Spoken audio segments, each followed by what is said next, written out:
بنگلہ دیش کی سیاست میں ایک بڑی تبدیلی رونما ہوئی ہے، جہاں بنگلہ دیش نیشنلسٹ پارٹی کے سربراہ طارق رحمان نے ملک کے نئے وزیر اعظم کے طور پر حلف اٹھا لیا ہے۔ ڈھاکہ میں منعقد اس باوقار تقریب میں عالمی سطح پر پاکستان سمیت کئی ممالک کے مندوبین نے شرکت کی۔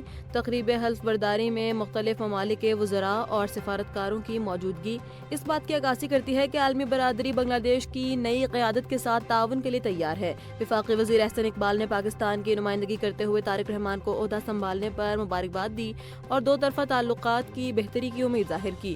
وزیر اعظم کی حلف برداری سے قبل 9 منتخب ارکان پارلیمنٹ سے چیف الیکشن کمشنر نے حلف لیا تھا، جس کے بعد حکومت سازی کا عمل مکمل ہوا۔ پاکستان اور بنگلہ دیش کی جماعت اسلامی نے طارق رحمان کی بطور وزیر اعظم نامزدگی اور کامیابی کا خیر مقدم کیا ہے۔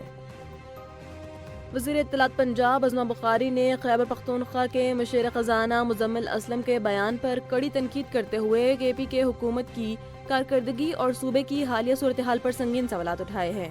انہوں نے مریم نواز کی قیادت میں پنجاب حکومت کی کارکردگی کا دفاع کرتے ہوئے پی ٹی آئی کے بیانیے کو مسترد کر دیا۔ ازما بخاری نے مزمل اسلم کے کرپشن سے متعلق بیان کو جھوٹا پروپیگنڈا قرار دیتے ہوئے کہا کہ بانی پی ٹی آئی کی بینائی سے متعلق رپورٹ کا حوالہ دیتے ہوئے انہوں نے کہا کہ اب آنکھ کارڈ کھیلا جا رہا ہے، جبکہ حقیقت میں بانی پی ٹی آئی کو گھڑی کی سوئیاں تک صاف نظر آ رہی ہیں۔ ان کا موقف ہے کہ پنجاب میں ترقیاتی کام ہو رہے ہیں، جبکہ خیبر پختونخوا کی حکومت صرف احتجاجی سیاست تک محدود ہو کر رہ گئی ہے۔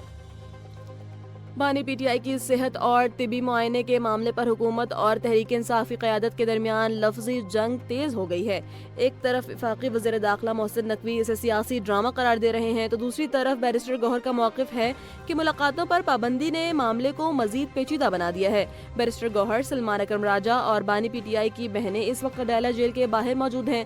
ان کا کہنا ہے کہ وہ طبی معائنے میں اس لیے شریک نہیں ہوئے کیونکہ ان کا بنیادی مطالبہ بانی کو اسپتال منتقل کرنا تھا تاکہ مکمل چیک اپ ہو سکے۔ وزیر داخلہ نے لاہور میں میڈیا سے گفتگو کرتے ہوئے کہا، بانی پی ٹی آئی کی آنکھ سے متعلق پھیلائی گئی خبریں بے بنیاد ہیں۔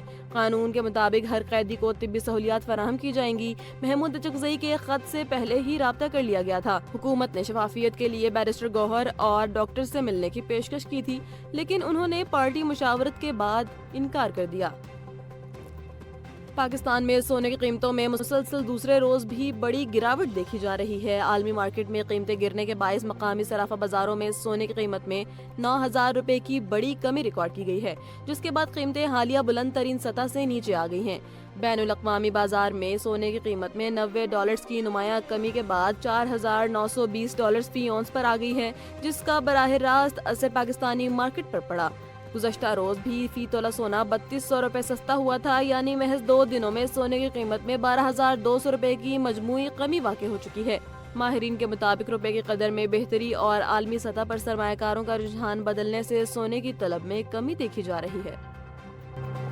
صدر مملکت آصف علی زرداری نے وہاڑی میں ایک بڑے عوامی اجتماع سے خطاب کرتے ہوئے ملک کی سیاست، معیشت اور علاقائی صورتحال پر کھل کر گفتگو کی۔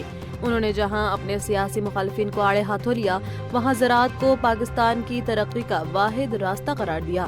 صدر مملکت نے پنجاب کے کسانوں اور انتظامیہ کو مخاطب کرتے ہوئے جدید زرعی طریقوں اور پانی کے مؤثر استعمال پر زور دیا۔ انہوں نے کہا کہ زرعی شعبے کی بہتری کے لیے پنجاب کو اپنا پانی راوی سے نکالنے کی ضرورت ہے۔ صدر نے کہا کہ 50% میرے پارٹنرز کسان ہیں۔ ان کا ماننا ہے کہ پاکستان کے معاشی چیلنجز کا واحد حل صنعتی ترقی کے ساتھ ساتھ زراعت کو مضبوط بنانا ہے۔ آصف علی زرداری نے اپنی تقریر میں لچک اور سیاسی بلوغت کو حکمرانی کے لیے لازمی قرار دیا۔ انہوں نے یاد دلایا کہ ججز کی تنخواہوں میں 3 گنا اضافہ ان کے دور میں ہوا کیونکہ وہ ہر کام سوچ سمجھ کر کرتے ہیں۔ انہوں نے خواہش ظاہر کی کہ وہ ایسی لیڈرشپ چھوڑ کے جانا چاہتے ہیں جو پاکستان کو سنبھال سکے۔ ایٹمی طاقت بنانے کے حوالے سے انہوں نے ذوالفقار علی بھٹو کی بصیرت کو خراج تحسین پیش کیا۔